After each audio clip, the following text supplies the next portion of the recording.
ఇప్పుడు మనం ఎప్పుడెప్పుడు అని ఎదురు చూస్తున్నా మన గౌరవ ముఖ్యమంత్రి మాటిస్తే మాట తప్పకుండా మడమ తిప్పకుండా ఇచ్చిన మాట కట్టుబడి ఉండే పెద్దలు యనుమల రేవంత్ రెడ్డి రంగుల జెండా పట్టి సింగమోలే కదిలినాడు ఉత్తర కాంగ్రెస్ సూర్యుడు మన రేవంత్ అన్న నిగ్గదీసి ఎదిగే మనగాడు వీడు భూమిన వానైతాడు బీద సాదల ధైర్యం వీడు దొంగ దొరల భరతం పడతాడు మన రేవంత్ అన్న పేద ఇంటికి పండుగ తెస్తాడు సోనియమ్మ దేవనతోని రాహులన్న సైనికుడయ్యి పెద్ద కొడుకై యుద్ధం చెయ్య సిద్ధమాయే రేవంత్ అన్న రంగుల జెండా పట్టి సింగమోలే కాలినాడు ఒక్కరో కాంగ్రెస్ సూర్యుడు మన రేవంత్ అన్న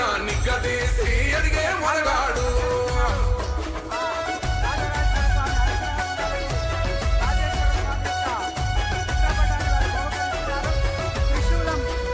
దడులెన్ని జరిగిన గాని దడువలేదు రేవంత్ అన్న గంతకంత ఎత్తుకు ఎదిగాడు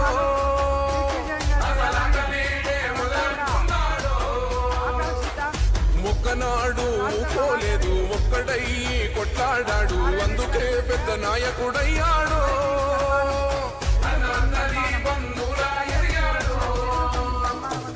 అమరవీరుల త్యాగం చూసి అమ్మ సోనియ చలువతోటి వచ్చిన మన తెలంగాణ రక్షణే ధ్యేయమంటున్నాడు రంగుల జెండా పట్టి సింగమోలే కదిలినాడు ఒక్కరో కాంగ్రెస్ సూర్యుడు మన రేవంత్ అన్న నిగ్గదీసి అడిగే మొనగాడు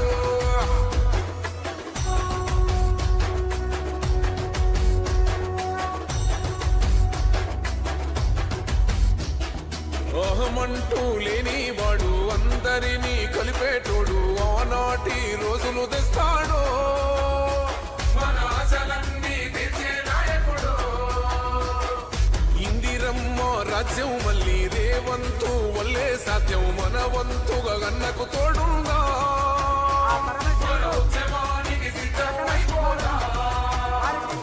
తెలంగాణ పులి బిడ్డ మరవబోదు నిన్ని గడ్డ జై జై మా రేవంత్ అన్న గన్నది మన తెలంగాణ రంగుల జెండా పట్టి సింగమోలే కదిలినాడు ఒక్కరో కాంగ్రెస్ సూర్యుడు మన రేవంత్ అన్న నిగ్గదీసి అడిగే మునగాడు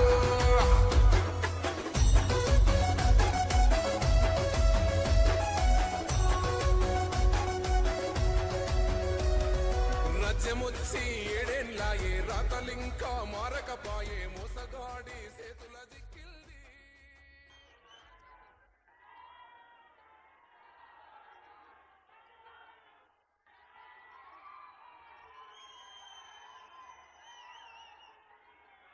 జై ఇందిరమ్మ.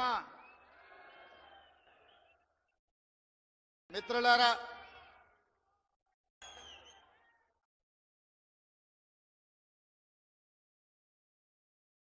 వేములవాడ రాజన్న సాక్షిగా ఈరోజు మీ అభిమాన నాయకుడి అధ్యక్షతన ఆది శ్రీనివాస్ మీ శాసనసభ్యుడి అధ్యక్షతన రాజన్న సిరిసిల్ల జిల్లా అభివృద్ధి కార్యక్రమాలకు తెలంగాణ రాష్ట్ర ప్రభుత్వం శ్రీకారం చుట్టి ఈ కార్యక్రమంలో నా సహచర మంత్రివర్గ సభ్యులందరూ, పార్లమెంట్ సభ్యులు, శాసన మండలి సభ్యులు, శాసన సభ్యులు, పార్టీ ముఖ్యమైన నాయకులు, ప్రభుత్వ అధికారులు, ప్రాణ సమానులైన ఈ అధికారం రావడానికి అహర్నిశలు రాత్రి మొవళ్ళు కష్టం చేసి ఈ కుర్చీలో కూర్చోబెట్టిన వేలాది మంది కుటుంబ సభ్యులందరూ కూడా మనస్ఫూర్తిగా ధన్యవాదాలు, కృతజ్ఞతలు తెలియజేస్తున్న మిత్రులారా. ఆనాడు పాదయాత్ర సందర్భంగా సమ్మక్క సారలమ్మ ఆశీర్వాదం తీసుకొని మొదటి అడుగు వేసిన రోజే ఈ అడుగు కేసీఆర్ గడీలను కూల్చే వరకు ఆగదు. అందులో వేలాది మంది కాంగ్రెస్ పార్టీ కార్యకర్తలు పాల్గొనాలని ఆ పాదయాత్రలో భాగంగా వేములవాడ రాజన్నను దర్శించుకొని సామాన్య ప్రజలను, తెలంగాణ ఉద్యమకారులను, అమరవీరుల కుటుంబాలను, తెలంగాణ ఆడబిడ్డలనే కాదు వేములవాడ రాజన్నను కూడా మోసం చేసిన చంద్రశేఖరరావు ప్రభుత్వాన్ని గద్దె దించాలి అని ఈ గడ్డ మీద నుంచి ఆ రోజు మనం మాట్లాడుకోవడం జరిగింది. ఆనాడు పిసిసి అధ్యక్షుడిగా మీ దగ్గరకు వచ్చినప్పుడే ఆ రోజు చెప్పిన ఇందిరమ్మ రాజ్యం ప్రజాప్రభుత్వం ఏర్పడుతుంది, రాజన్నకు సంబంధించిన అభివృద్ధి కార్యక్రమాలు, అదేవిధంగా వేములవాడ, సిరిసిల్ల, అదేవిధంగా చొప్పదండి నియోజకవర్గాల అభివృద్ధి కార్యక్రమాలు, ముఖ్యంగా 2 దశాబ్దాల నుంచి మిడ్ మానేరు ముంపు బాధితుల సమస్యను పరిష్కరించాలి. మీ వంట వార్పు కార్యక్రమంలో, మీ నిరసన కార్యక్రమంలో, మీరు చేస్తున్న పోరాటంలో చాలాసార్లు నన్ను ఆహ్వానించడం ద్వారా ఆనాడు మీ సమస్య నా దృష్టికి తీసుకొస్తే మనకు అవకాశం వచ్చినప్పుడు ఆ సమస్యను పరిష్కరించాలి అని చెప్పి ఆనాడే మీకు మాట ఇవ్వడం జరిగింది. ఇవాళ అదే కాకుండా కలికోట సూరమ్మ ప్రాజెక్టు పాదయాత్ర సందర్భంగా ప్రాజెక్టు మొత్తం కలే తిరిగి ఖచ్చితంగా అధికారులకు వచ్చిన వెంబడే ఈ ప్రాజెక్టును పూర్తి చేసే బాధ్యత కాంగ్రెస్ ప్రభుత్వం తీసుకుంటుంది అని ఆనాడు ఈ ప్రాంత రైతాంగానికి చెప్పడం జరిగింది. ఆ రోజు పాదయాత్రలో పెద్దలు జీవన్ రెడ్డి గారు ఈ జిల్లా స్థితిగతులను, ఈ జిల్లాలో గత 40-50 సంవత్సరాల నుంచి చేసిన అభివృద్ధిని, ఈ ప్రాంతానికి ప్రాతినిధ్యం వహించిన ప్రజాప్రతినిధుల గురించి వారు తెలియజెప్పినప్పుడు ఈ కరీంనగర్ గడ్డకు పరిపాలన చాతుర్యమే కాదు పోరాటాల పౌరుషం ఉన్నదన్న సంగతి ఆ పాదయాత్రలో కూలంకషంగా తెలుసుకోవడం జరిగింది. కొండగట్టు హనుమంతుడి ఆశీర్వాదం తీసుకొని ఖచ్చితంగా ఈ జిల్లా అభివృద్ధి కార్యక్రమాలలో ఆనాడు శ్రీరామ్ సాగర్ నుంచి మొదలు పెడితే శ్రీపాద ఎల్లంపల్లి ప్రాజెక్టు వరకు ఈ ప్రాంతంలో కట్టిన ప్రాజెక్టులు కాంగ్రెస్ పార్టీనే, మిగిలిన వాటిని పూర్తి చేసేది కూడా కాంగ్రెస్ పార్టీనే అని ఆనాడు మీ అందరికీ ఆ రోజు చెప్పడం జరిగింది. ఈరోజు మళ్ళీ కాంగ్రెస్ అధికారంలోకి వచ్చి కాళేశ్వరం అసంపూర్తి ప్రాజెక్టులు కావచ్చు, అందులో ఉండే ప్యాకేజీలు కావచ్చు, కలికోట సూరమ్మ ప్రాజెక్టు కావచ్చు, సిరిసిల్లలో ఉన్న ప్యాకేజ్ 9 కావచ్చు, ఇట్లా చెప్పుకుంటూ వెళ్తే ఈ ప్రాంతంలో వాయిదాలు పడుతున్న సాగునీటి ప్రాజెక్టులను పూర్తి చేయడానికి మీ జిల్లా ఇన్ఛార్జ్ మినిస్టర్ పెద్దలు ఉత్తమ్ కుమార్ రెడ్డి గారు నిరంతరం సమీక్షిస్తూ, అధికారులను సమన్వయం చేస్తూ, ప్రజాప్రతినిధులతో సమాచారం తెప్పించుకుంటూ ఈ జిల్లా మీద ప్రత్యేకమైన శ్రద్ధ కనబరుస్తున్నారు. వారు సాగునీటి పారుదల శాఖ మంత్రి కాదు, వారు ఈరోజు కరీంనగర్ ఉమ్మడి జిల్లాకు వారు ఇన్ఛార్జి మంత్రివర్యులు.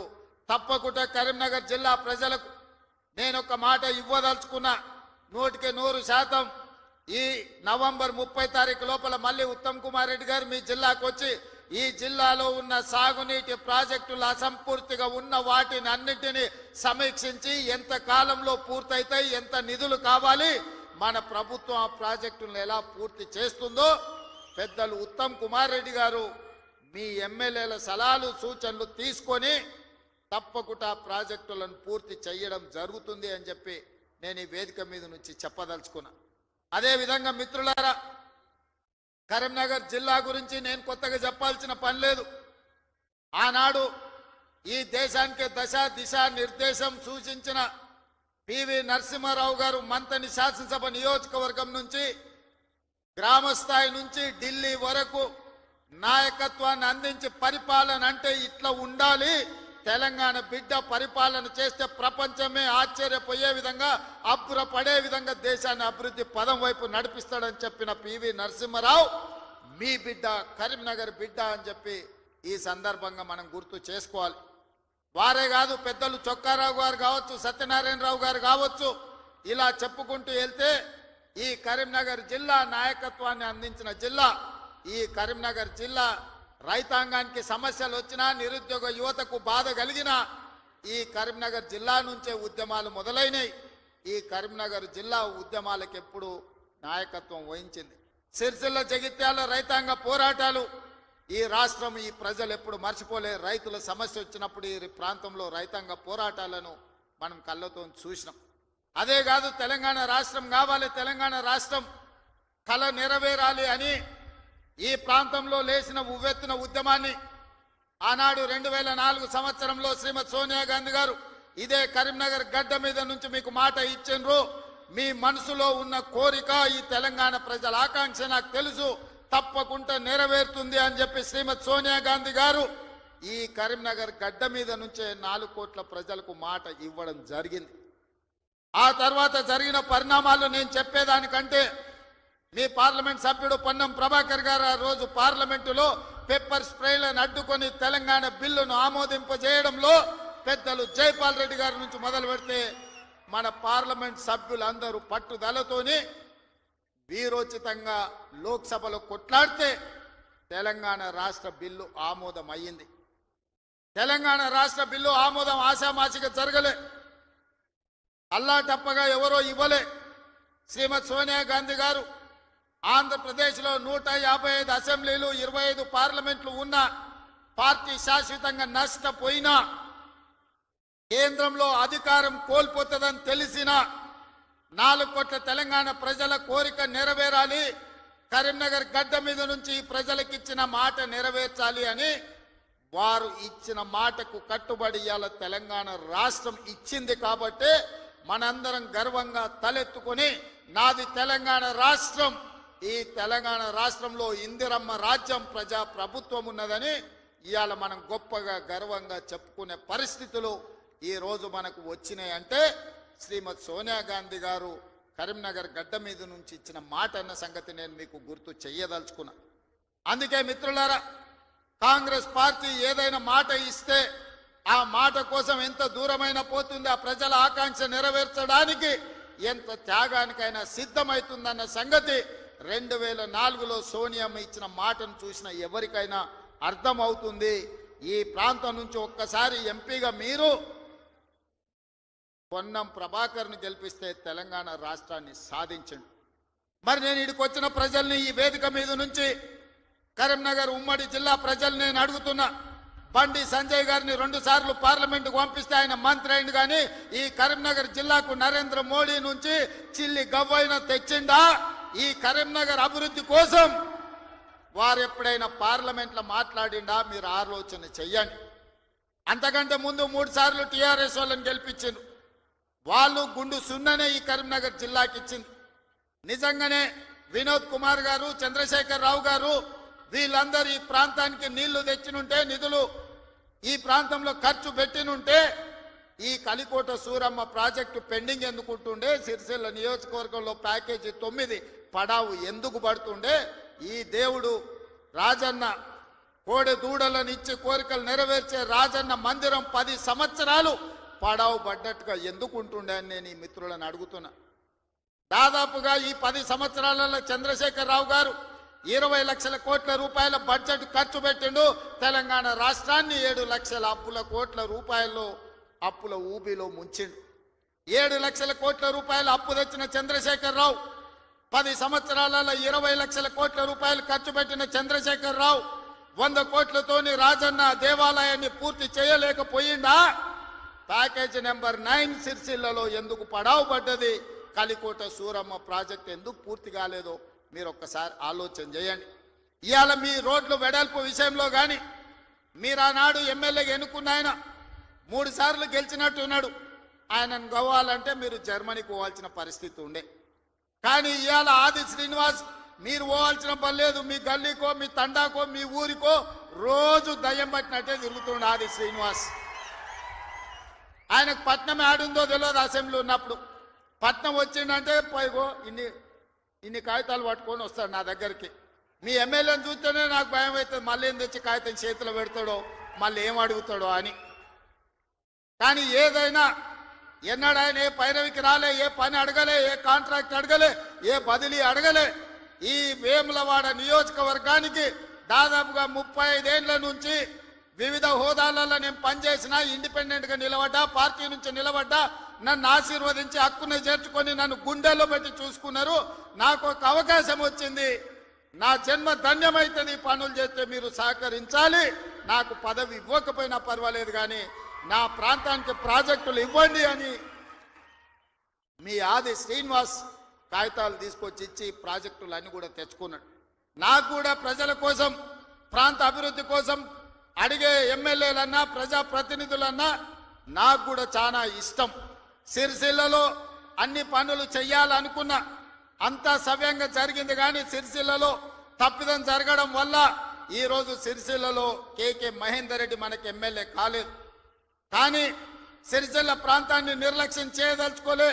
సిరిసిల్ల ప్రాంతాన్ని అభివృద్ధి చేస్తాం, అందుకే మెడికల్ కాలేజ్ మంజూరు చేసినాం. అదేవిధంగా మా చేనేత కార్మికుల కోసం యాడ్ను డిపో రాజన్న సాక్షిగా వేములవాడలో ఈరోజు పెట్టినాం. ఈ ప్రాంతంలో ఉండే నేతన్నల్ని, గీతన్నల్ని, గల్ఫ్ కార్మికులను ఆదుకోవాలనేది మా విధానం. గల్ఫ్ కార్మికుల విషయంలో మా మేడిపల్లి సత్యం కావచ్చు, మా డాక్టర్ కవంపల్లి సత్యనారాయణ గారు కావచ్చు, పెద్దలు జీవన్ రెడ్డి గారు, ఆది శ్రీనివాస్, ఈ ప్రాంత జగిత్యాల కోరుట్ల ప్రాంతం నుంచి ఇక్కడ నుంచి వలసలు పోయే గల్ఫ్ కార్మికుల గురించి గల్ఫ్ బోర్డు పెట్టాలి. గల్ఫ్ కార్మికులు అక్కడికి పోతే ఏదైనా ప్రమాదం జరిగి గల్ఫ్ దేశాలలో, మిడిల్ ఈస్ట్ కంట్రీలో చచ్చిపోతే కనీసం ఆ కుటుంబాలు శవాన్ని కూడా చూసే పరిస్థితి లేదు. ఆ కుటుంబాలను ఆదుకునే పరిస్థితి అంతకంటే లేదు. వాళ్ళ పిల్లలు అనాథలైపోతున్నారు. ఆ కుటుంబాలను ఆదుకోవాలని పాదయాత్ర సందర్భంగా చెప్తే మన ప్రభుత్వం, ప్రజా ప్రభుత్వం గల్ఫ్ కార్మికులను ఆదుకోవడానికి బోర్డుతో పాటు అక్కడ ఎవరైనా ప్రమాదవశాత్తు చనిపోతే 5 లక్షల రూపాయల నష్ట పరిహారం ఇవ్వాలని ఇవాళ గల్ఫ్లో చనిపోతున్న వాళ్ళ కుటుంబాలకు నిన్ననే చనిపోయిన వాళ్ళందరూ కూడా ఖాతాలో 5 లక్షలు పడ్డాయని నేను భావిస్తున్నా. ఎందుకంటే నేను బయలుదేరే ముందు నిన్న వరంగల్లో మా అధికారులకు ఆదేశాలు ఇచ్చిన. గతంలోనే నేను కొంతమంది బాధితులు ఉంటే సెక్రటేరియట్కి పిలిచి వాళ్ళకి చెక్కులు ఇవ్వడం జరిగింది. నేను ఎందుకు ఈ మాట చెప్తున్నంటే, ఈ ప్రాంతంలో ఉన్న చేనేత కార్మికులు, బీడీ కార్మికులు, ఈ ప్రాంతంలో వలసలు ఎక్కువ. పాలమూరు నుంచి తట్ట పనో, పార పనో, మట్టు పనో, లేకపోతే బొంబాయో, దుబాయో పోయే పరిస్థితులు ఉంటే ఇక్కడ పూర్తిగా గల్ఫ్, మిడిల్ ఈస్ట్ కంట్రీలకే వెళ్తున్నారు. వీళ్ళ కోసం ప్రత్యేకమైన బోర్డు తేవాలి, వీళ్ళని ప్రత్యేకంగా ఆదుకోవాలి, వీళ్ళ పిల్లలకు ఒక మంచి చదువులు ఇవ్వాలి, వాళ్లకు మంచి భవిష్యత్తు ఉండాలి అని ఇవాళ గల్ఫ్ కార్మికుల గురించి మన ప్రభుత్వం ఆలోచన చేస్తున్నది. తప్పకుండా తొందరలోనే, ఇప్పుడు 11వ నెలలు ఉన్నాం, 10 నెలల్లో 4 నెలలు పార్లమెంట్ ఎన్నికలకే పోయినాయి. మీకు తెలుసు, మనం సరిగ్గా పరిపాలన చేసింది వచ్చిన కొత్తలో కొత్త సంసారమే 2-3 నెలలు. ఆ తర్వాత 4 నెలలు పార్లమెంట్ ఎన్నికల్లోనే పోయినాయి. 7 నెలలు తీస్తే సరిగ్గా కుదురుగా కుర్చీలో కూర్చొని సచివాలయానికి పోయి అధికారులతో మాట్లాడి పరిపాలనపరమైన నిర్ణయాలు తీసుకున్నది 4 నెలలే అని చెప్పి ఈరోజు తెలంగాణ సమాజానికి, 4 కోట్ల ప్రజలకు నేను చెప్పదలుచుకున్నా.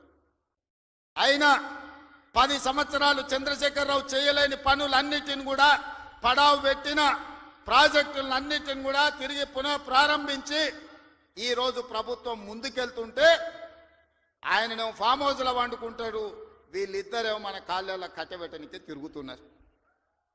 ఏలేశ్వరం పోయినా శనీశ్వరుడు వదలేదన్నట్టు ఇవాళ ఓడగొట్టి ఇంట్లో వండబెట్టిన అసెంబ్లీ ఎన్నికల్లో అధికారం పోయింది. పార్లమెంటులో సీట్లన్నీ పోయి గుండు 0 వచ్చింది. ఇప్పుడు వాళ్ళకు మెదడే పోయినట్టు అనిపిస్తుంది. అసెంబ్లీ ఎన్నికలలో అధికారం పోయింది, పార్లమెంటులో ఉన్న సీట్లన్నీ పోయినాయి. ఇప్పుడు వాళ్ళ ఏషాలు చూస్తుంటే ఉన్న మెదడు కూడా దొబ్బినట్టే నాకు అనిపిస్తుంది. ఏం మాట్లాడుతున్నారో నాకైతే అర్థమవుతలేదు. 10 సంవత్సరాలు మీరు ఇవన్నీ చేసి ఉంటే ఇవాళ రైతులకు 18,000 కోట్ల రూపాయలు 25 రోజుల్లో 23 లక్షల కుటుంబాలకు రైతు రుణమాఫీ చేయాల్సిన అవసరం నాకు వస్తుండేనా? 10 ఏళ్లలో నువ్వు 1,00,000 రూపాయలని, 4 విడతలని, మిత్తి కడతా అని అసలు మిత్తి కలిసి తడిసి మోపెడై రైతులు దేశంలోనే ఆత్మహత్యలలో 2వ స్థానం తెలంగాణ రాష్ట్రం వచ్చిన సంగతి చంద్రశేఖరరావు గారు మర్చిపోయినట్టున్నాడు. మహారాష్ట్ర మొదటి స్థానంలో ఉంటే ఈ 10 సంవత్సరాలు తెలంగాణ రాష్ట్రం రైతుల ఆత్మహత్యల 2వ స్థానాన్ని ఆక్రమించింది.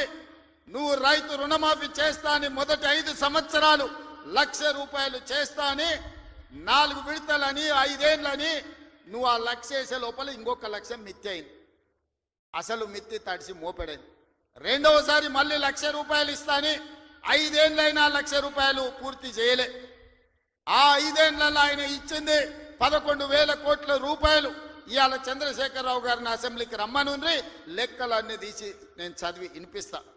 5 ఏళ్ళు అధికారంలో ఉన్న నువ్వు 11,000 కోట్ల రూపాయల రైతు రుణమాఫీకి 5 ఏళ్ళు తీసుకుంటే, ఇందిరమ్మ రాజ్యంలో కాంగ్రెస్ ప్రభుత్వం 25 రోజుల్లో 23 లక్షల కుటుంబాలకు దాదాపుగా 18,000 కోట్ల రూపాయల రైతు రుణమాఫీ చేసి 2 లక్షల వరకు ఉన్న రైతాంగానికి మేము రుణమాఫీ చేస్తే పెద్ద మనిషిగా అభినందించాల్సింది పోయి, ఒకవేళ మనిషి పెద్ద మనిషివైనా నీకు చిన్న బుద్ధి ఉంటే మౌనంగా నన్ను ఉంటావేమో అనుకున్నా.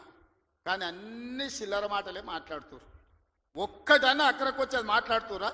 ఎవడన్నా సంసారం చేసేటోడు మాటలు మాట్లాడుతురా? వాళ్ళు తండ్రి కొడుకు అల్లుడు వాళ్ళని చూడండి ఒక్కసారి వాళ్ళు ఏమేమి మాట్లాడుతురో చూడండి. 10 ఏళ్ళు ప్రభుత్వం నడిపినాడు, 10 నెలలు కాకముందే నువ్వు దిగిపో మేము కూర్చుంటామంటారు. 10 ఏళ్ళు కూర్చున్నారు కదా, ఏం ఎలుగబెట్టిర్రు? ఎలుగబెడితే ఏం ఎలుగబెట్టిర్రో చెప్పండి. 10 ఏళ్ళు మీరు చేయలేని పనులు మేము చేస్తుంటే మీకు కడుపు నొప్పి వచ్చిందా? మీకు కాలు నొప్పి అయిందా? ఏం నొప్పి అయింది? మీకు ఏడ నొప్పి లేస్తుంది? నాకు అర్థమైతలేదు. మీ నొప్పికి మా కార్యకర్తల దగ్గర మందు ఉన్నది, పెడతారు. ఏడ పెట్టాలనో ఆడా మీకు నొప్పి లేచిన కాడ మా వాళ్ళు మందు పెడతారు, సిద్ధంగానే ఉన్నారు. మీరు అనుకుంటున్నాం సోషల్ మీడియాలో 4 హౌల పోస్టులు పెట్టి పెద్ద మునగాళ్ళం అనుకుంటున్నట్టున్నారు. మా వాళ్ళు ఏంటంటే అధికారం వచ్చింది ఇప్పుడు తొందరగా ఉంది అని కొంచెం రిలాక్స్ అవుతున్నారు. వస్తున్నాయి స్థానిక సంస్థల ఎన్నికలు, మా వాళ్ళు తయారవుతారు, అప్పుడు తెలుస్తుంది ఇద్దరికి బామార్దులకు. ఇవాళ నేను అడిగేది ఒక్కటే, 10 ఏళ్లల్లో నువ్వు చేసిన రైతు రుణమాఫీ అంతా లెక్కలు తీద్దాం. ప్రభుత్వం నా దగ్గరనే ఉంది, వ్యవసాయ శాఖ మంత్రి ఈ వేదిక మీదనే ఉన్నారు, తుమ్మల నాగేశ్వరరావు గారు. మొదటి 5 ఏళ్లలో ఎంతమంది రైతులకు ఎంత రుణమాఫీ చేసినో లెక్కలు చెప్దాం. రెండవ విడత 5 ఏళ్లలో మళ్ళీ అధికారంలోకి వచ్చినాక ఎంతమంది రైతులకు ఎన్ని కోట్ల రూపాయలు ఇచ్చినో లెక్క తీద్దాం. 25 రోజుల్లో మనము 2 లక్షల రూపాయల మేరకు రైతులకు చేసిన రుణమాఫీని 2014 నుంచి 2018 వరకు, 2018 నుంచి 2023 డిసెంబర్ వరకు, 2023 డిసెంబర్ నుంచి 2024 డిసెంబర్ వరకు 3 సార్లు రైతు రుణమాఫీలో 2 సార్లు చంద్రశేఖరరావు చేస్తే, ఒక్కసారి ఈ వేదిక మీద ఉన్న మా మిత్రులందరూ చేసారు. లెక్కలు తీద్దాం, వాస్తవాలు మాట్లాడదాం. చంద్రశేఖరరావు గారు మీరు అసెంబ్లీకి రాండి. నీకు ధైర్యం ఉంటే, నిజాన్ని ఎదుర్కొనే చిత్తశుద్ధి నీకుంటే రా అసెంబ్లీలకు. మా వ్యవసాయ శాఖ మంత్రి ఈ రోజు నీకు లెక్కలు చెప్తాడు. ఏమన్నా తక్కువ పడితే మిగతా సంగతి నేను చూసుకుంటా. అదేవిధంగా తెలంగాణ ఉద్యమమే నిరుద్యోగ సమస్య. ఈ నిరుద్యోగ సమస్యనే తెలంగాణ రాష్ట్రాన్ని సాధించి వందలాది మంది బిడ్డలు ఆత్మ బలిదానాలు చేసుకొని సాధించుకున్న తెలంగాణలో 10 నెలల్లో నేను 50,000 ఉద్యోగాలు ఇచ్చిన ప్రభుత్వ ఉద్యోగాలను 10 ఏళ్లలో నువ్వు ఎన్ని ఇచ్చినవో లెక్క కట్టు, తలకాయ లెక్క పెడదాం. 50,000 ఒక్క తలకాయ తక్కువ ఎల్పీ స్టేడియంలో అందరిని పిలుస్తా. 50కి తక్కువ ఉంటే అక్కడ నేను క్షమాపణ చెప్తా. స్వతంత్రం వచ్చినప్పటి నుంచి భారతదేశంలో ఏ రాష్ట్రం కూడా మొదటి సంవత్సరంలో 10 నెలల్లో 50,000 ఉద్యోగాలు ఇవ్వలేదు. నేను సూటిగా సవాలు విసురుతున్న చంద్రశేఖరరావు గారికి, రా నీ 10 ఏళ్ల పాలనలో ప్రతి సంవత్సరానికి నువ్వు ఎన్ని ఉద్యోగాలు ఇచ్చినావు? 10 నెలలల్లా నేను 50,000 ఉద్యోగాలు ఇచ్చిన లెక్క కట్టి తలకాయలు మొత్తం ఎల్బీ స్టేడియంలో పిలిపించి అందరిని పెడతా. నువ్వు వాళ్ళ తల లెక్క పెట్టుకో. ఒక్క తల తగ్గిన క్షమాపణ చెప్పడానికి నేను సిద్ధంగా ఉన్నా. అన్ని చిల్లర మాటలే. మా తాత ఉన్నప్పుడే నోటిఫికేషన్ ఇచ్చిండు, మా ముత్తాత ఉన్నప్పుడే మేము ఇవన్నీ చేసినాం అంటాడు. వెనకటికి ఎవడోనంటే వాడిని తాతలు నేతులు తాగుతానంట, ఇప్పుడు వీడు మూతులు నాకిండంట. గట్లున్నది వీళ్ళ మాటలు. చెప్పుకోవడానికి బాగానే ఉంటుంది. మా చచ్చిపోయిన బర్రె పగిలిపోయిన కుండ నిండా పాలిస్తుండని. బర్రె చచ్చింది, కుండ పగిలింది. ఇంకా బుద్ధి మాత్రం మారలేదు వీళ్ళకు. అందుకే ఇవాళ రైతు రుణమాఫీ విషయంలో కానీ, నిరుద్యోగ సమస్య విషయంలో కానీ ఆర్టీసీలో ఆడబిడ్డలకు ఉచిత ప్రయాణం ఏదైతే ఇచ్చినామో 1,10,00,000 మంది ఆడబిడ్డలు ఈ రోజు అమ్మగారి ఇంటికి పోవాలన్నా రాముల వారిని దర్శించుకోవాలన్నా ఒక్క రూపాయి ఒక్క పైసా లేకున్నా పోవచ్చు. 3,700 కోట్ల రూపాయలు మంత్రి పొన్నం ప్రభాకర్ గారు ఇవాళ ఖర్చు పెట్టి ఆడబిడ్డలకు ఉచిత బస్సు ప్రయాణం ఇచ్చాడు. ఇదే కాదు, ఆనాడు మోడీ ప్రభుత్వం 1,200 రూపాయల సిలిండర్ చేస్తే ఈ రోజు ఆడబిడ్డలకు 500 రూపాయలకే సిలిండర్ ఇస్తున్నాం. ఆ శాఖ ఉత్తమ్ కుమార్ రెడ్డి గారు చూస్తున్నారు. అదేవిధంగా ప్యాడీ ఆయన ఏమన్నాడే కేసీఆర్, ఊరేసుకుంటే ఊరేసుకున్నట్టే అన్నాడు. అన్నోడు అన్నట్టు ఉండాలి కదా. ఆయన మాత్రం ఫామ్ హౌస్లో 150 ఎకరాలు ఊరేసుకున్నాడు. అవన్నీ లెక్కలు తీసి బయట పెట్టిన వీడియోలతో సహా. మా సార్ అట్లా వేసుకున్నారు కానీ అని వాళ్ళ తాబేదారులు వచ్చి చెప్పారు. ఆ తర్వాత మన ప్రభుత్వం వచ్చినాక ఉత్తమ్ కుమార్ రెడ్డి గారితో వ్యవసాయ శాఖ మంత్రితో మాట్లాడి వరి పండించాల్సిందే, వరి కొనాల్సిందే, సన్న ఓట్లు వండిస్తే 500 బోనస్ ఇస్తామంటే ఇవాళ 66 లక్షల ఎకరాలల్లా 1,53,00,000 మెట్రిక్ టన్నుల వరి ధాన్యాన్ని ఇవాళ తెలంగాణ గడ్డ పండించింది. స్వతంత్రం వచ్చినప్పటి నుంచి ఉమ్మడి ఆంధ్రప్రదేశ్లో కూడా ఇంత వరి పంట రాలేదు. ఇవాళ మన 10 నెలల ప్రభుత్వంలో 1,53,00,000 మెట్రిక్ టన్నుల వడ్లు పండించిందంటే అది మన రైతన్నల గొప్పతనం కాదా? గతంలో వడ్లు అంటే కాళేశ్వరం నీళ్లు తెచ్చిన అన్నాడు. ఆ దిక్కుమాలినోడు కట్టిన కాళేశ్వరం మేడిగడ్డ, అన్నారము, సుందిల్ల 3 కుప్పగూలినాయి. వెనకటికి కూడా పనిమంతుడు పందిరేస్తున్నట కుక్కతో తలిగి కూలిపోయిందంట. కాళేశ్వరం కట్టిందెప్పుడు, కూలిందెప్పుడు? 1,00,000 కోట్లు నిండా మింగిండు, ఫామ్ హౌస్లో బోర్లో వండిండు. కాళేశ్వరం నుంచి సుక్క నీళ్లు లిఫ్ట్ చేయకుండా ఆనాడు కాంగ్రెస్ పార్టీ కట్టిన శ్రీరామ్ సాగర్ కావచ్చు, లేకపోతే శ్రీపద ఎల్లంపల్లి కావచ్చు, కల్వకుర్తి, భీమా, నెట్టంపాడు, కోయిల్ సాగర్, శ్రీశైలం, నాగార్జున సాగర్, హంద్రి, నీవా అక్కడ కడితే ఇక్కడ ఈ ప్రాంతంలో తెలంగాణ ప్రాజెక్టులు కడితే ఈ రోజు ఖమ్మంలో కట్టిన ప్రాజెక్టులు, వరంగల్లో కట్టిన ప్రాజెక్టులు, నిజామాబాద్, కరీంనగర్లో కట్టిన కాంగ్రెస్ కట్టిన ప్రాజెక్టులతో ఈ రోజు 1,53,00,000 మెట్రిక్ టన్నుల వడ్లు ఈ రోజు తెలంగాణలో వండిని. 1,00,000 కోట్లు కాళేశ్వరంలో కాంట్రాక్టర్లకు కాలబెట్టిండు. పాలమూరు రంగారెడ్డికి 20,000 కోట్లు కాలబెట్టిండు. ఇంతవరకు సుక్క నీరు రాలేదు. కాళేశ్వరంలో 52,000 ఎకరాలకు ఇచ్చాడు. 1,00,000 కోట్లు కాంట్రాక్టులకు బిల్లు ఇస్తే 52,000 ఎకరాలకు నీళ్ళు వచ్చినాయి. ఈసారి అవి కూలిపోయి అది కూడా రాలే. ఇప్పటి వరకు చంద్రశేఖరరావు గారు ఈ 10 ఏళ్లల్లా 1,83,000 కోట్ల రూపాయల ప్రజాధనాన్ని ఇరిగేషన్ ప్రాజెక్టుల మీద పెట్టిండు. నేను సూటిగా అడుగుతున్నా, ఏ ప్రాజెక్ట్ అయినా నువ్వు పూర్తి చేసినవా? ఏ ఒక్క ప్రాజెక్ట్ అయినా తెలంగాణ ప్రజలకు అంకితం చేసినవా?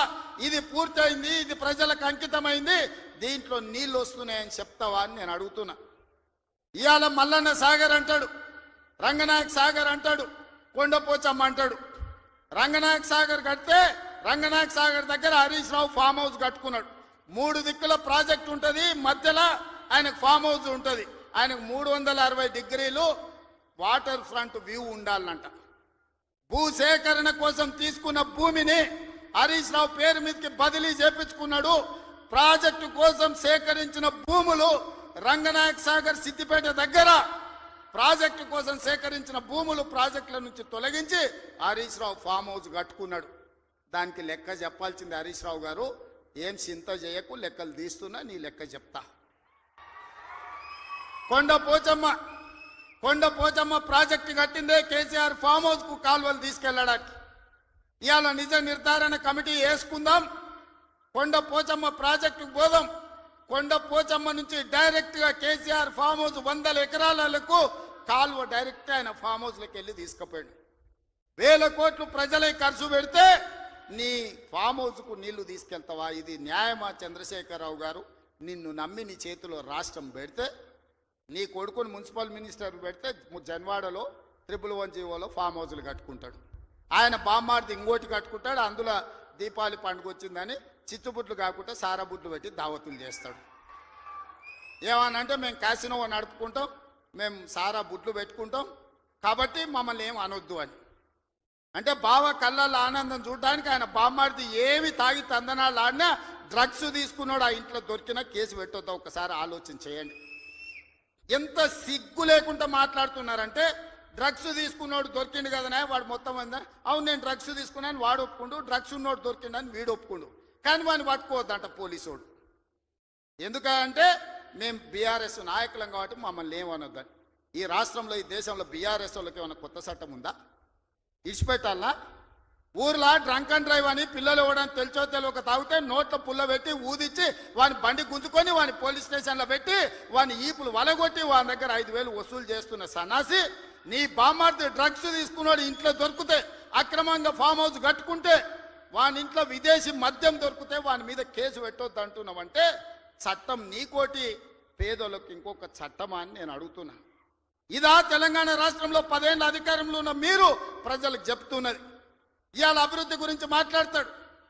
75 ఏళ్ళనే నా కొడంగల్ ఎప్పుడో 1960లో మా పెద్దలు గురునాథ్ రెడ్డి గారి వేదం మీద ఉన్నారు. 6 సార్లు ఎమ్మెల్యే అయ్యాడు. ఎందుకో ఒక్కసారి కూడా వారిని మంత్రిని చేయలే గత ప్రభుత్వాలు. అచ్యుతారెడ్డి అని ఎప్పుడో 60లో ఒక్కసారి కొద్ది రోజులు మంత్రి అయ్యాడు. స్వతంత్రం వచ్చినప్పటి నుంచి ఈ రోజు వరకు మా కొడంగల్ నియోజకవర్గం మీద ఎవరు దయ చూపించలే, ఆ ప్రాంతం నుంచి ఎవరు మంత్రి కాలే. ఇవాళ ఆ ప్రజల కోరిక మేరకు నేను ఎమ్మెల్యేనై ముఖ్యమంత్రిని అయితే నేను ఆడ అభివృద్ధి చేయాలి, మా పిల్లలకు ఉద్యోగాలు ఇవ్వాలి, మా గ్రామాలు ఎడారిగా మారినాయని నారాయణపేట కొడంగల్ ఎత్తిపోతల పథకాన్ని మా నీళ్లు తీసుకెళ్ళనికే తాగనిక నీళ్లు లేక ఫ్లోరైడ్ ఉండి కల్తీ కళ్ళు తాగి ఆ కల్తీ కళ్ళుతోని పిచ్చెక్కి పిల్లల్ని మంచాలకు గట్టేస్తుంటే ఆ బాధ చూడలేక నారాయణపేట కొడంగల్ ఎత్తిపోతల ప్రాజెక్టు ద్వారా 1,00,000 ఎకరాలకు నా ప్రాంతానికి నీళ్లు ఇవ్వాలని నేను ముఖ్యమంత్రిగా చేస్తే అండ్ల కాళ్ళ కట్టె పెడతాడు హరీష్ రావు. ఇదే కాదు, ఇవాళ నేను 1,100 ఎకరాలు ఆడ భూసేకరణ చేసి తొండలు గుడ్లు పెట్టని భూములను ఇవాళ ఏదైనా ఏజో పారిశ్రామిక వాడ తీసుకొచ్చి పరిశ్రమలు తెస్తే మా పిల్లలకు ఉద్యోగాలు వస్తాయి, నా ప్రాంతం అభివృద్ధి జరుగుతుంది. నేను ముఖ్యమంత్రి అయినా కాబట్టి వాళ్ళకి కృతజ్ఞత తెలుపుకోవాలని నేను ప్రయత్నం చేస్తే కొంతమంది రౌడీ మూకల్ని తయారు చేసి పైసలు ఇచ్చి కలెక్టర్ని ఆర్డీఓని అధికారులందరినీ ఇష్టం వచ్చినట్టు కొట్టిరు. కొట్టింది కొట్టి ఇప్పుడు మా మీద కేసు ఎట్లా పెడతారు అంటారు.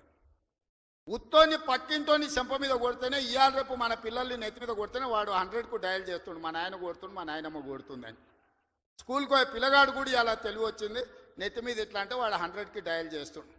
అధికారులను కిందేసి కొట్టి చంపేదానికి ప్రయత్నం చేస్తే కేసులు కడితే మా టీఆర్ఎస్ వాళ్ళ మీద కేసులు ఎట్లా కడతారు? బరాబర్ మా టీఆర్ఎస్ వాళ్ళు ఇట్లనే దాడులు చేస్తారంటారు. నేను అడుగుతున్న చంద్రశేఖరరావు గారిని, నీ కొడుకు నీ అల్లుడు మాట్లాడే భాషను మీరు సమర్థిస్తున్నారా? భూసేకరణ చెయ్యొద్దా? తెలంగాణ రాష్ట్రంలో పరిశ్రమలు పెట్టొద్దా? మా IT and industry Sridhar Babu గారు రోజుకి 20 గంటలు పనిచేస్తూ ఈ రాష్ట్రానికి 1,000 కోట్ల రూపాయల పెట్టుబడులు తెచ్చి విదేశీ పరిశ్రమలను రప్పించి నిరుద్యోగ యువకులకు ఇంజనీర్లకు ఈరోజు ఉపాధి కల్పించాలని చేస్తున్న ప్రయత్నం తెలంగాణ రాష్ట్రంలో చెయ్యొద్దా? మీరు చెప్పండి. 10 ఏళ్ళు ప్రభుత్వం నడిపిన మీరు భూసేకరణ చేయలేదా? మల్లన్న సాగర్ల ప్రజల్ని ముంచలేదా? 14 గ్రామాలను మల్లన్న సాగర్ల ముంచలేదా? కొండ పోచమ్మల ముంచలేదా? రంగనాయక సాగర్ల ముంచలేదా? ఫార్మా సిటీ అని ఎయిర్పోర్ట్ కూతబెట్టి దూరంలో 14,000 ఎకరాల భూములు సేకరించలేదా? ఇవాళ ఒక కొడంగల్లో నేను భూసేకరణ 1000 ఎకరాలు చేస్తే మీ కడుపు మంట ఏంది, మీ దుఃఖం ఏంది, మీ బాధ ఏంది అని నేను అడుగుతున్నా. ఇదా న్యాయం? ఇదా ప్రభుత్వాన్ని నడిపినోడు మాట్లాడేది? ఈ విధానం ఉంటే రాష్ట్రం అభివృద్ధి చెందుతుందా? నేను అడుగుతున్న ఈ వేదిక మీద నుంచి తెలంగాణ రాష్ట్ర రైతాంగాన్ని, ఎవరో ఒకరు భూమి కోల్పోవాల్సిందే. అభివృద్ధి జరగాలంటే భూసేకరణ జరగాల్సిందే. భూసేకరణ జరిగితే ఎవరో ఒకరు భూమి కోల్పోవాల్సిందే. ఎవరు ఇష్టంగా భూమి ఇవ్వరు. కానీ బాధలో ఉన్న రైతుకు నష్టపరిహారం అత్యధికంగా ఇవ్వడం ద్వారా ఆ రైతును మనము ఆదుకోవాలి. ఇవాళ ఎక్కడైతే భూసేకరణ జరుగుతుందో భూసేకరణ చట్ట ప్రకారం వాళ్ళకి ఎక్కువ ఇవ్వలేకపోతున్నాం. నేను చీఫ్ సెక్రటరీ కలెక్టర్లకు ఆదేశాలు ఇచ్చిన, ఆ ప్రాంతాలలో భూముల విలువ 3 అంతలు పెంచండి. అప్పుడు వాళ్ళ భూమికి ఊర్లో 10 లక్షలు ఇస్తే మనం 30 లక్షల నష్టపరిహారం ఇస్తే ఆ రైతు సంతోషంగా ముందుకొచ్చి భూమి ఇస్తాడు. శాశ్వత అభివృద్ధి కోసం రాష్ట్ర పునర్నిర్మాణంలో త్యాగం చేస్తున్న భూ యజమానులను, వాళ్ళు దళితులు, గిరిజనులు, బలహీన వర్గాల వాళ్ళు ఉంటారు. చిన్న చిన్న భూములు ఉంటాయి, కుటుంబంలో 5-6 మంది ఉంటారు. వాడు అసూటనో ఇసూటనో పోయి భూమి కొనుక్కోవాలంటే నష్టపరిహారం అత్యధికంగా ఇవ్వాలని చట్టాన్ని సవరించమని వాళ్ళు నేను ఆదేశాలు ఇచ్చిన.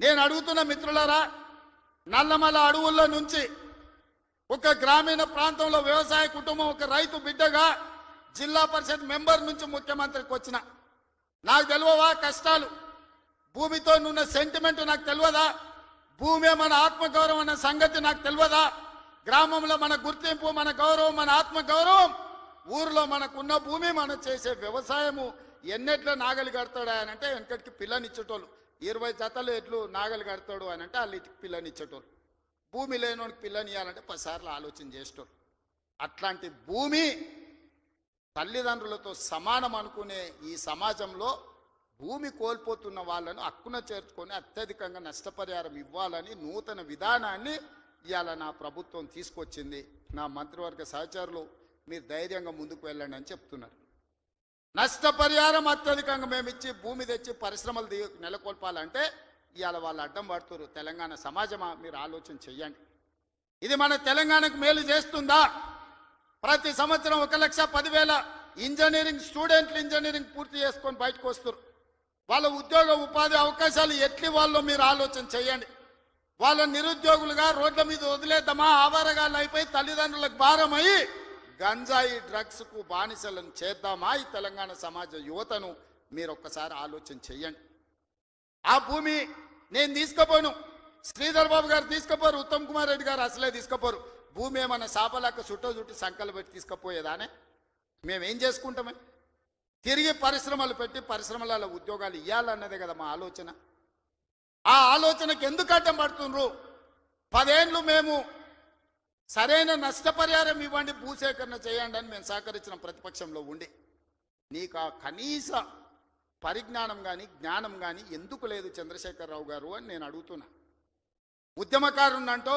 80,000 పుస్తకాలు చదివినోన్నంటో అపర మేధావినంటో ప్రపంచంలో నీ అంత మేధావి లేడు పోటీ పెడితే 1 నుంచి 100 వరకు నీకే ర్యాంక్ వస్తుంది అంటో ఇంత చిన్న లాజిక్ మిస్ అయినవా చంద్రశేఖరరావు భూమి సేకరించకుండా పరిశ్రమలు నెలకొల్పలేమని నా నియోజకవర్గం మీద ఎందుకు కక్ష కట్టినవని నేను అడుగుతున్నా నేనేమో 1,00,000 ఎకరాలు సేకరించలే 4 గ్రామాలలో కలిసి 1,100 ఎకరాలు నేను భూమి తీసుకుందామన్నది ఇదో ప్రపంచ సమస్య అయింది ఇంకా నేను ఢిల్లీ అయిపోయింది ఇప్పుడు చంద్రమండలం పోతాడంట ఆయన చంద్రమండలం పోయి ఆడ కూడా ఫిర్యాదు చేస్తాడంట నువ్వు ఆడ తిరిగొచ్చినా కుట్ర చేసినందుకు మాత్రం ఊసలు లెక్క పెడతావు కేటీఆర్ నువ్వు అది గుర్తు పెట్టుకో చూస్తూనే ఎంత గుర్తావో ఎగరని అని ఉయ్యాల ఎంత ఊగినా అక్కడనే వచ్చి ఆగాలి తెలుసు కదా ఉర్రికి అటు ఊగొచ్చు ఉర్రికి ఇటు ఊగొచ్చు ఉయ్యాల ఆగాల్సి వచ్చినాడు మధ్యలోనే ఆగుతుంది యాడ్ కురుకుతాడు ఎంత దూరం ఉరుకుతాడు ఉరకని అని చూస్తున్నా ఉరుకులాట ఏందో చూద్దాం కేటీఆర్ దాని అందుకే మిత్రులారా ఈ తెలంగాణ రాష్ట్రాన్ని అభివృద్ధి చేసుకుందాం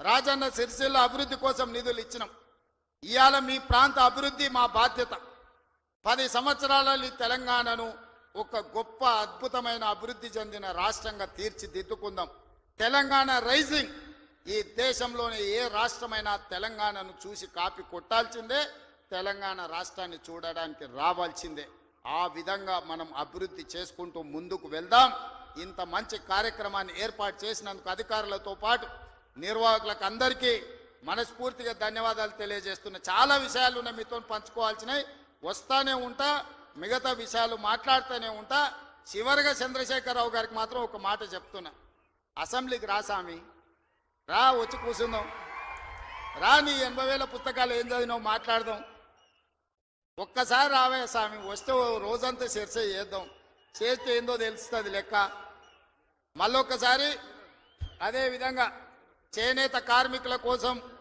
పని కల్పించాలని మన స్వయం సహాయక సంఘాలు ఎస్హెచ్ గ్రూపులకు 65,000 మంది ఉన్నారు 65 లక్షల మంది ఉన్నారు 1,30,00,000 చీరలు స్వయం సహాయక సంఘాలకు సంవత్సరానికి 2 చీరలు ఈరోజు మంచి క్వాలిటీతో ఇచ్చి ఆడబిడ్డల ఆత్మ గౌరవంతో ఉండే విధంగా నిర్ణయం తీసుకున్నాం ప్రతి ఆడబిడ్డలకు 2 చీరలు ఇస్తాం ఇక్కడుండే మా వాళ్లకు ఓన్లీ పవర్ లూమ్ నుంచి కాకుండా మన పాలిస్టర్ అండ్ కాటన్ మిక్స్డ్లో చీరలు తయారు చేయండి మంచి చీరలు వాళ్ళకి ఇద్దాం ఆత్మ గౌరవంతో బ్రతికే విధంగా తెలంగాణను ముందుకు తీసుకెళ్దామని తెలియజేస్తూ మీ అందరి దగ్గర సెలవు తీసుకుంటున్న ధన్యవాదాలు మిత్రులారా దొంగ దొరల భరతం పడతాడు మన రేవంత్ అన్న పేద ఇంటికి పండుగ తెస్తాడు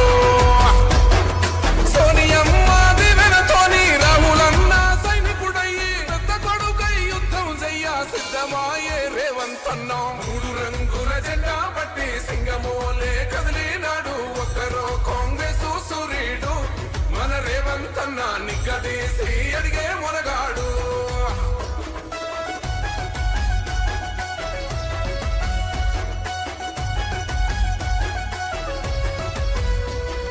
దాడులెన్ని జరిగిన గాని దడువలేదు రేవంతన్న గంతకంతా ఎత్తుకు ఎదిగాడు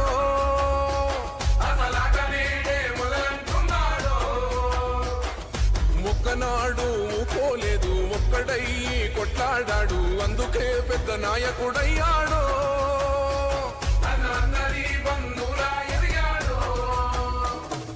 అమరవీరుల త్యాగం చూసి అమ్మ సోనియ చలువతోటి వచ్చిన మన తెలంగాణ రక్షణే ధ్యేయమంటున్నాడు మూడు రంగుల జెండా పట్టి సింగమోలే కదిలినాడు ఒక్కరో కాంగ్రెస్ సూర్యుడు మన రేవంతన్న నిగ్గదీసి అడిగే మొనగాడు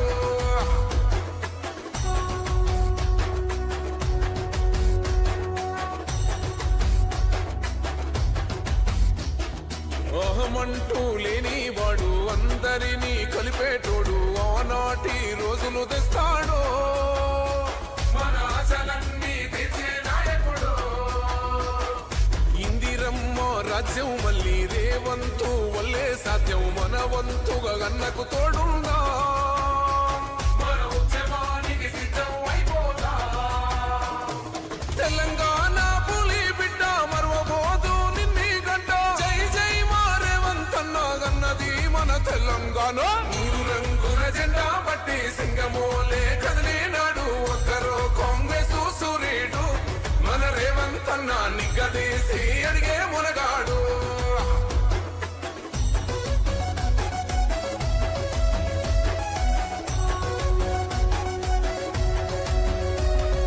రాజ్యమొచ్చి ఏడేళ్ళాయే రాతలింకా మారకపాయే మోసగాడి సేతుల జిక్కిల్ది రాష్ట్రం మొదటి కన్నా ఇలమైంది నాటి నుండి నేటి వరకు ధీటుగా నిలదీస్తున్నాడు మేలుకోరా తమ్మి ఇప్పుడైనా అన్న బాహుబలిలా ముందుకు వచ్చాడు గుండె నిండా తమ్మున్నోడు కొండనైనా కొడుతాడు ఆడు ఎవ్వడు ఈడు ఎవడు అందరం రేవంతు వెంటే మూడు రంగుల జెండా పట్టి సింగమోలే కదిలినాడు ఒక్కరో కాంగ్రెస్ సూర్యుడు మన రేవంతన్న నిగ్గదీసి అడిగే మొనగాడు వీడు దొంగ దొరల భరతం పడతాడు మన రేవంతన్న పేద ఇంటికి పండుగ తెస్తాడు సోనియమ్మ దివెనతోని రాహులన్న సైనికుడయ్యి పెద్ద కొడుకై యుద్ధం వీడు దొంగ దొరల భరతం పడతాడు మన రేవంతన్న పేద ఇంటికి పండుగ తెస్తాడు సోనియమ్మ దివెనతోని రాహులన్న సైనికుడయ్యి పెద్ద కొడుకై యుద్ధం చెయ్య సిద్ధమాయే రేవంతన్న మూడు రంగుల జెండా పట్టి సింగమోలే కదిలినాడు ఒక్కరో కాంగ్రెస్ సూర్యుడు మన రేవంతన్న నిగ్గదీసి అడిగే మొనగాడు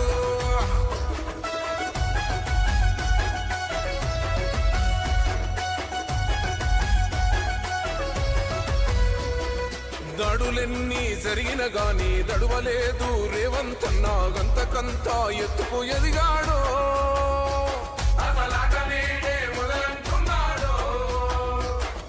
మొక్కనాడు పోలేదు ఒక్కడయ్యి కొట్లాడాడు అందుకే పెద్ద నాయకుడయ్యాడు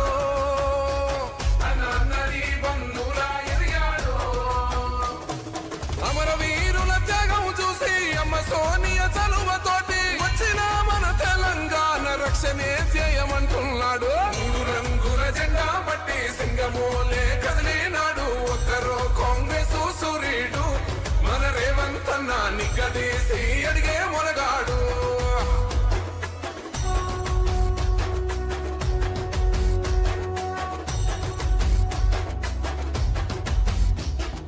అహమంటూ లేనివాడు అందరినీ కలిపేటోడు ఆనాటి రోజులు తెస్తాడు మన ఆశలన్నీ తెచ్చే నాయకుడు ఇందిరమ్మ రాజ్యం మళ్ళీ రేవంతు వల్లే సాధ్యం మన వంతు గన్నకు తోడుందా మన ఉద్యమానికి సిద్ధం అయిపోదా తెలంగాణ పులి బిడ్డ మరవబోదు నిన్ని గడ్డ జై జై మా రేవంత్ అన్న గన్నది మన తెలంగాణ మూడు రంగుల జెండా పట్టి సింగమోలే కదిలినాడు ఒక్కరో కాంగ్రెస్ సూర్యుడు మన రేవంత్ అన్న నిగ్గదీసి అడిగే మునగాడు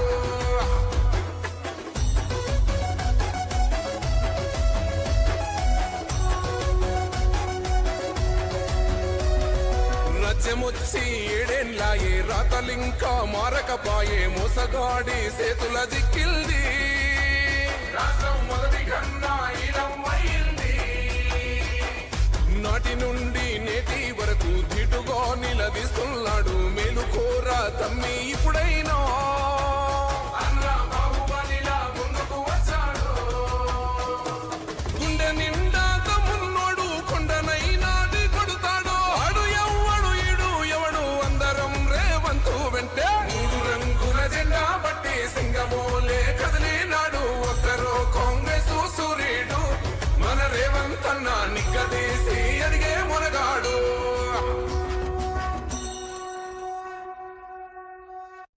సింగమోలే కదిలినాడు ఒక్కరో కాంగ్రెస్ సూర్యుడు మన రేవంత్ అన్న నిగ్గదీసి అడిగే మునగాడు వీడు భూమిన వానైతాడు బీద సాదల ధైర్యం వీడు దొంగ దొరల భరతం పడతాడు మన రేవంత్ అన్న పేద ఇంటికి పండుగ తెస్తాడు సోనియమ్మ దివెనతోని రాహులన్న సైనికుడయ్యి పెద్ద కొడుకై యుద్ధం చెయ్య సిద్ధమాయే రేవంత్ అన్న మూడు రంగుల జెండా పట్టి సింగమోలే కదిలినాడు ఒక్కరో కాంగ్రెస్ సూర్యుడు మన రేవంత్ అన్న నిగ్గదీసి అడిగే మునగాడు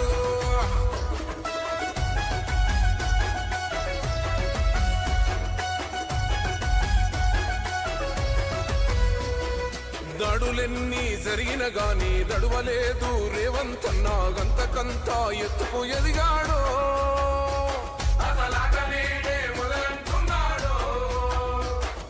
మొక్కనాడు ఊకోలేదు ఒక్కడయ్యి కొట్లాడాడు అందుకే పెద్ద నాయకుడయ్యాడు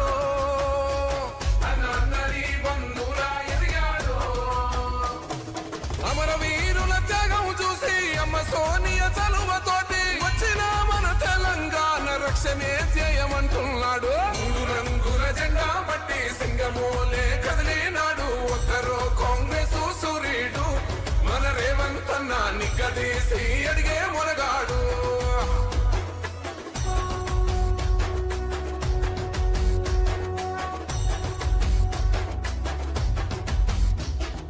ఓహమంటూ లేని వాడు అందరినీ కలిపేటోడు ఆనాటి రోజులు తెస్తాడు మన ఆశలన్నీ తెచ్చే నాయకుడు ఇందిరమ్మ రాజ్యం మళ్ళీ రేవంతు వల్లే సాధ్యం మన వంతుగా గన్నకు తోడుందా మన ఉద్యమానికి సిద్ధం అయిపోదా తెలంగాణ పులి బిడ్డ మరవబోదు నిన్ని గడ్డ జై జై మా రేవంత్ అన్న గన్నది మన తెలంగాణ మూడు రంగుల జెండా పట్టి సింగమోలే కదిలినాడు ఒక్కరో కాంగ్రెస్ సూర్యుడు మన రేవంత్ అన్న నిగ్గదీసి అడిగే మునగాడు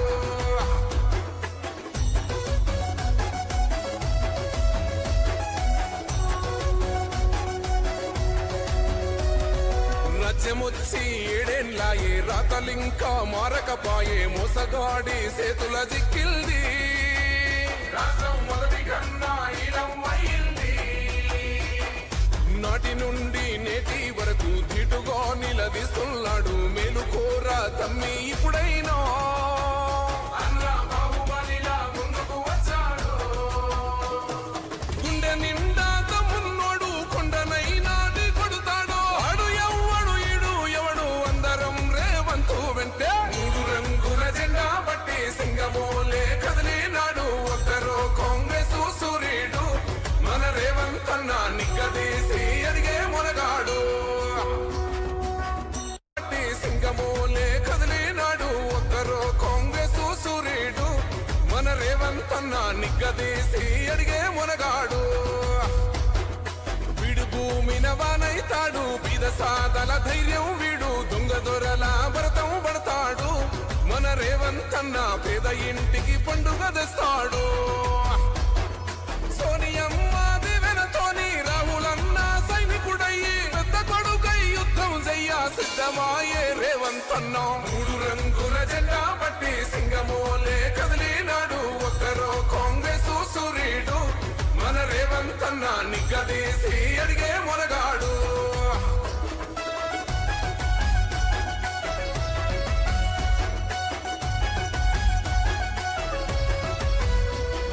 దాడులెన్ని జరిగిన గాని దడువలేదు రేవంత్ అన్న గంతకంతా ఎత్తుకు ఎదిగాడు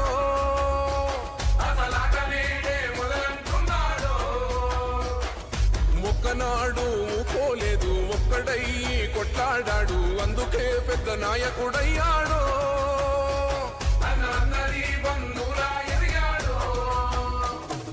అమరవీరుల త్యాగం చూసి అమ్మ సోనియ చలువతోటి వచ్చిన మన తెలంగాణ రక్షణే చేయమంటున్నాడు మూడు రంగుల జెండా పట్టి సింగమోలే కదిలినాడు ఒక్కరో కాంగ్రెస్ సూర్యుడు మన రేవంత్ అన్న నిగ్గదీసి అడిగే మొనగాడు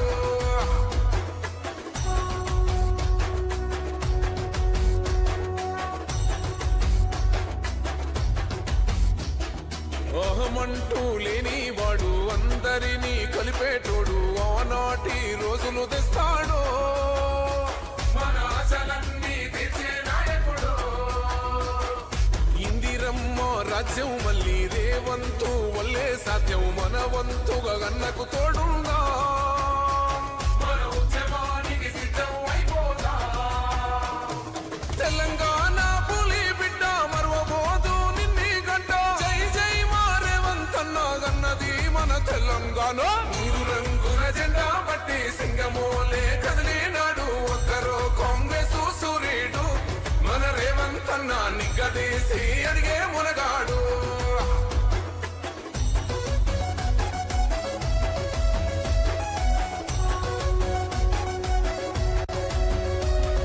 రాజ్యమొచ్చి యనుమల రేవంత్ రెడ్డి అనే నేను తెలంగాణ రాష్ట్ర ముఖ్యమంత్రిగా ప్రజలందరికీ న్యాయం చేకూరుస్తానని దైవ సాక్షిగా ప్రమాణం చేస్తున్నాను.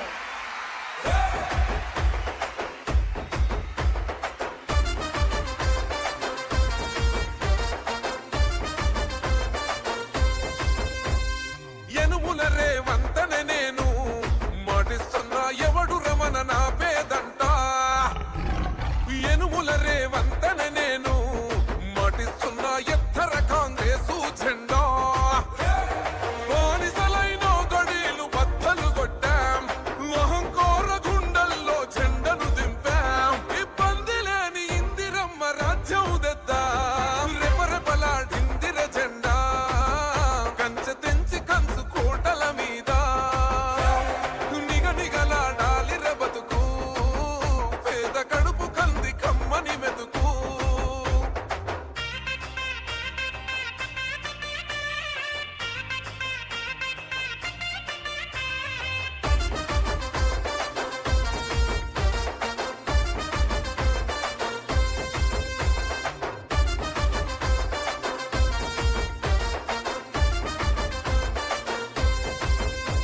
ఊకూకనే రాలే బిడ్డ కూసున